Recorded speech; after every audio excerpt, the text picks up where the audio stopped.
Welcome! In this video I will show how you can recover deleted photos from iPhone.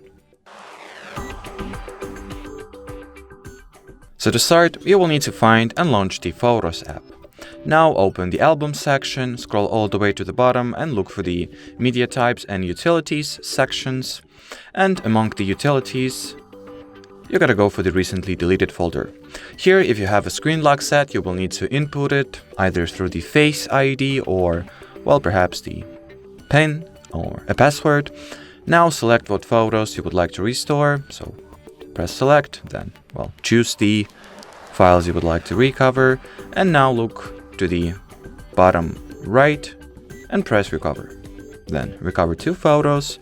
And here you have it. The images that I have just selected have been successfully returned back to the gallery. And well, as far as this video goes, that'll be it. So thanks for watching and bye bye.